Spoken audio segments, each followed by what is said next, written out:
Point de vue. Regard croisé sur l'actualité du jour. Alcool et drogue, comment faire face à ces deux fléaux qui gangrènent la jeunesse?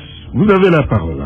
Point de vue. Regard croisé sur l'actualité du jour. Nous avons en ligne Mme Matar Gueye de l'ONG Jamra. Bonjour Mme Matar. Bonjour Antoine.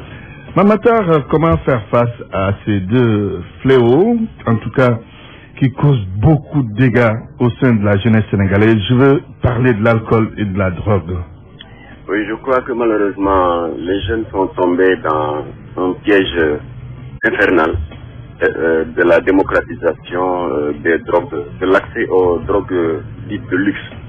Je veux parler notamment de la cocaïne. Vous savez que vous ne pouvez pas acquérir dans sa formule originale à pas moins de 30 000 francs, donc ce n'est pas à la portée de tous les jeunes. Oui. Si bien que maintenant, il y a un système de dénaturalisation de cette drogue, et c'est ce qui a donné le crack, qui fait des effets foudroyants au niveau des jeunes, en leur donnant naturellement des hallucinations visuelles et auditives.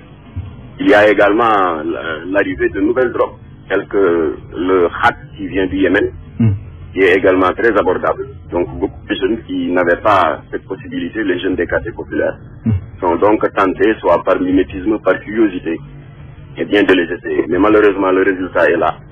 Il y a certains jeunes qui sont devenus des lobes humaines, d'autres sont tombés dans la violence. On a vu des crimes vraiment, je dirais même, inhumains. Quand on dit que c'est un être humain qui a commis ce crime vis-à-vis de notre humain, on n'arrive pas à le croire, tellement que la personne, au moment de commettre ces actes, n'était pas à véritablement parler un être humain. Oui, ce sont les conséquences de la drogue. L'alcool aussi a des méfaits terribles sur la jeunesse. Absolument. Alors moi, je crois que l'État doit les aider. Parce qu'il ne faut pas que l'État se cantonne à la répression, arrêter et mettre dans les prisons. Qu'est-ce que l'État doit faire? Alors, l'État doit d'abord les informer.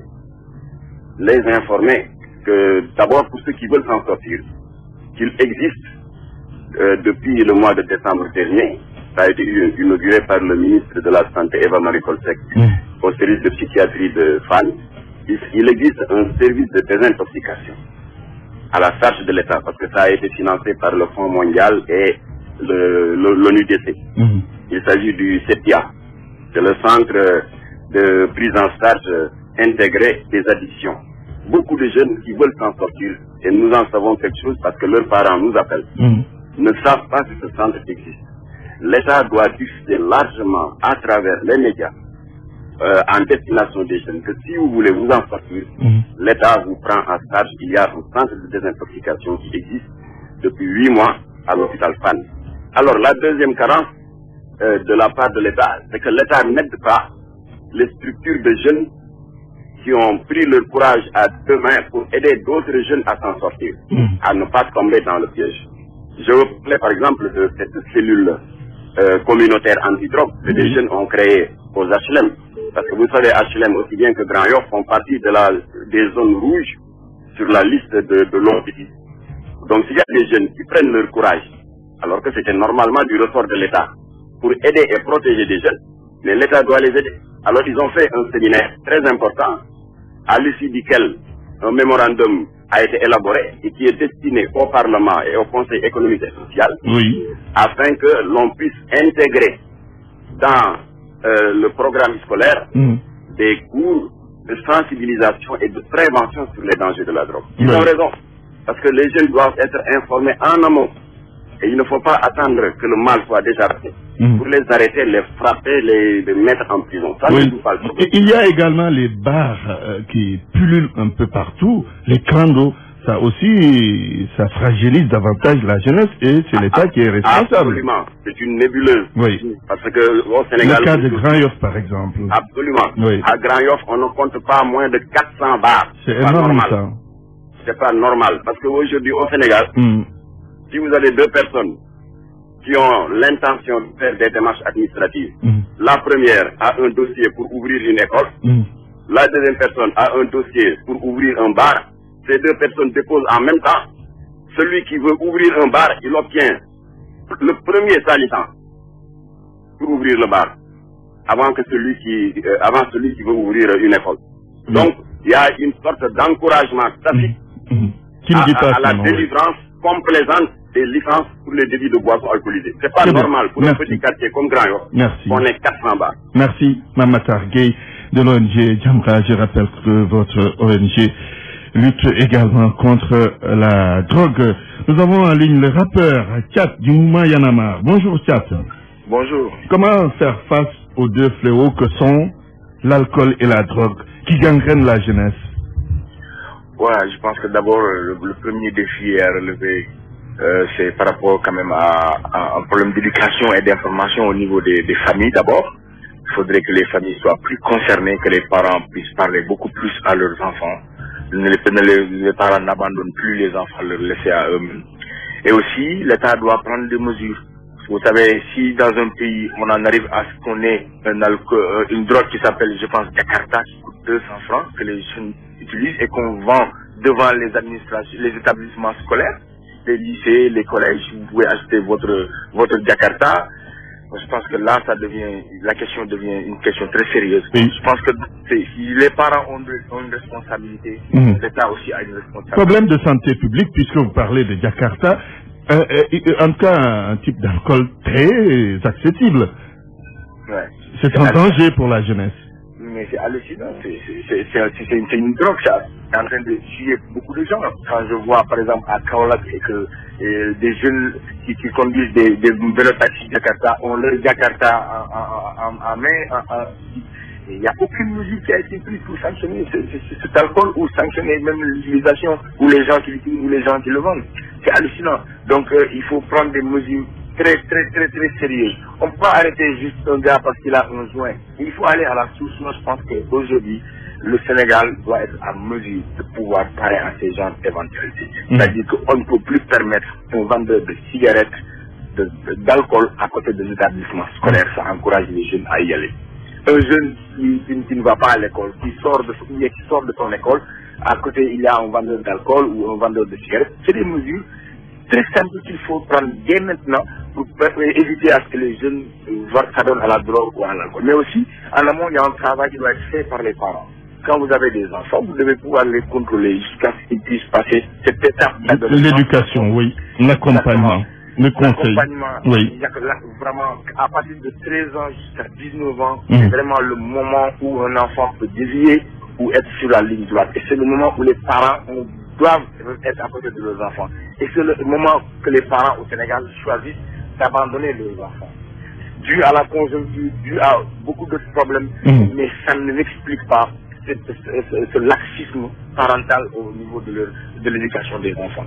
Mais aussi, l'État aussi doit prendre ses responsabilités. Il faut faire beaucoup de campagnes de sensibilisation sur ces fléaux. Il faut démanteler les réseaux. Les réseaux qui sont à Grayoff ou ailleurs, il faut les démanteler. Ils sont à mesure de les démanteler. Il y a beaucoup de renseignements généraux qui savent où se trouve ce mal. Il faut y aller à la source et prendre les mesures idoines. On parle les bars qui poussent comme des champignons. Mais cette question peut être posée autrement parce que nous sommes dans un pays laïque, imaginons. Dans un pays laïque. Il y a des gens qui peuvent consommer l'alcool parce que leur religion le leur permet. Est-ce qu'on a le droit de dire, oui, vous ne pouvez pas ouvrir un bar? Mais on a le droit quand même d'interdire à quelqu'un d'aller acheter de l'alcool avec pas moins de 22 ans, pas moins de 25 ans. Tout ça. Mettre un âge à l'utilisation de l'alcool comme les États-Unis l'ont fait, comme d'autres pays l'ont fait. On peut mettre l'utilisation de la cigarette à un âge. Tu n'as pas 22 ans, tu ne peux pas fumer. Tu n'as pas 25 ans, tu ne peux pas boire de l'alcool. Et mettre des sanctions. On voit des vieux qui sont qui s'assoient sur le grand place et envoient un enfant de 5 ans leur acheter une bouteille d'alcool. Ça veut dire que c'est un problème d'éducation à la base, c'est un problème d'environnement, c'est un problème d'accompagnement de l'État, de sensibilisation. Merci, Thiat. C'était donc le rappeur Thiat du mouvement Y en a marre. Le psychologue Serigne Mor Mbaye est en ligne. Bonjour. Bonjour. Serigne Mor Mbaye, pourquoi la jeunesse verse tant dans l'alcool et la drogue à des proportions bien évidemment inquiétantes? Mais c'est un phénomène de crise. Voilà une société qui est en crise et depuis la crise culturelle, crise économique, crise des valeurs. 60% de la population sont concernés, sont à risque de prise de drogue ou d'alcool. 60%. 60%, c'est énorme. 60% parce que 60% en moins de 25 ans au Sénégal. C'est un danger extraordinaire. Ça. Mais la problématique fondamentale, c'est que si tu n'as pas de projet de société, tes ressources humaines, elles ne t'intéressent pas. Elles ne t'intéressent pas. Leur santé mentale, leur santé physique ne t'intéressent pas particulièrement. Et nous sommes dans le cas d'un manque de projet de société, adossé à des ressources humaines qualitatives, capables de supporter et en fait un projet de société. Alors à partir de ce moment-là, mais écoutez, les enfants vont à l'école est un véritable génocide. Ils ne vont plus à l'école. L'école, c'est une situation d'échec. Les pouvoirs publics l'ont reconnu. Le ministre de l'Éducation nationale l'a reconnu. C'est un échec. Alors, j'ai entendu tout à l'heure le rapport dire la responsabilité des parents. Oui. On dit des parents qu'ils ont démissionné. Je dis, mais ils n'ont jamais été missionnés pour démissionner. Oui. Il faut être missionné pour démissionner. Il y a, voilà un quart de siècle que je dis, il nous faut de vastes programmes d'éducation des parents. C'est-à-dire que être parent dépasse le biologique pour être un métier. Être parent, c'est un métier. Ça demande que les parents soient supportés, qu'ils comprennent la vulnérabilité des enfants à certains âges. Parce qu'il a dit, entre 12 ans et 19 ans, c'est une situation à risque. Oui. Et cette situation à risque, dans un pays en crise, où rien n'est contrôlé, ça vous le savez, oui. Dans tous les quartiers de Dakar, oui. Vous pouvez acheter votre joint à 500 francs CFA. Oui. Ça rapporte. Il y a des jeunes qui sont dedans, surtout dans les zones de crise. Vous allez en Casamance aujourd'hui, oui. Beaucoup de jeunes sont dans le trafic de drogue, prennent le bateau, viennent ici, faire le dealer, vendre et repartir, et ça leur apporte de l'argent. Donc, dans un chaos, dans un pays en situation de chaos comme le nôtre, il est possible qu'on arrive à ce stade de déliquescence d'une jeunesse qui n'a pas de perspective. Ça aussi, il faut savoir cela. Oui, alors. Pas de perspective. Oui, justement, la banalisation de l'alcool, la banalisation de la drogue, on en fait usage d'une certaine façon, même si certains se cachent. Alors, Serigne Mor Mbaye, quelle solution pour qu'on revienne à des proportions justes?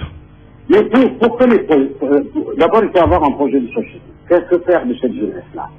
Cette jeunesse-là, c'est une opportunité extraordinaire pour un pays qui a un projet de société.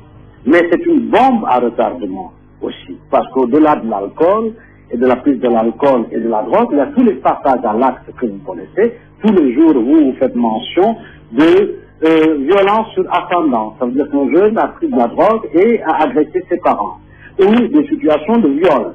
Donc, le tableau, c'est pas seulement la prise d'alcool ou de drogue, c'est les passages à l'acte que ces situations-là amènent. Alors, que faire? Moi, je vais vous dire que je suis dans un sentiment de désespérance par rapport à ce pays où les élites sont des escrocs parce qu'ils n'ont pas de projet de société. En réalité, il y a beaucoup de paroles, mais ils n'ont pas de projet de société en termes comment saisir l'opportunité d'une jeunesse à des fins de faire émerger ce pays. Ça veut dire que les conduire à l'école pour qu'ils deviennent savants, les protéger contre certains fléaux. Et comme il l'a dit, aujourd'hui, les jeunes sortent.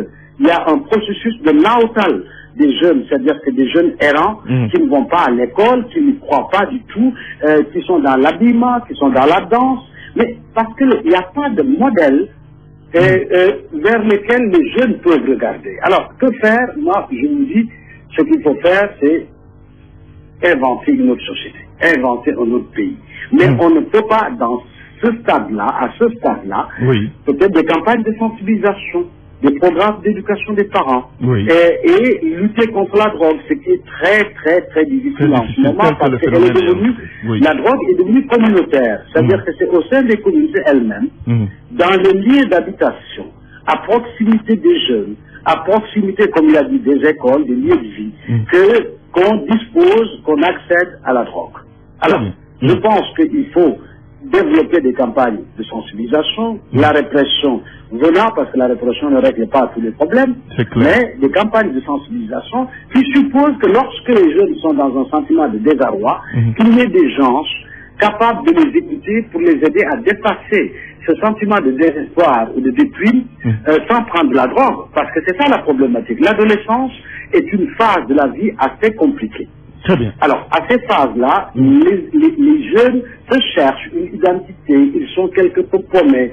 Et dans un contexte de crise comme que nous traversons, il y a un manque de perspective. Mais alors, comment, dans ces périodes-là, développer des espaces d'écoute? Il y a eu des programmes qui ont été développés à l'époque. Je me rappelle les centres pour les adolescents. Aujourd'hui, allez-y voir, ces centres-là sont obsolètes. C'est devenu autre chose. C'est devenu autre chose. Ça veut dire que non, il y a de l'arnaque, tu vois.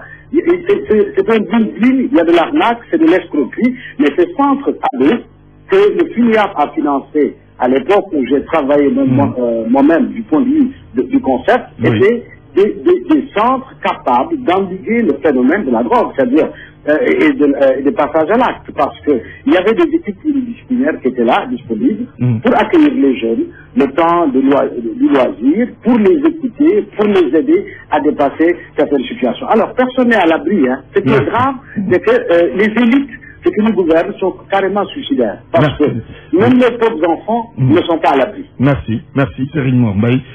Je rappelle que vous êtes psychologue, c'est tout pour un point de vue aujourd'hui.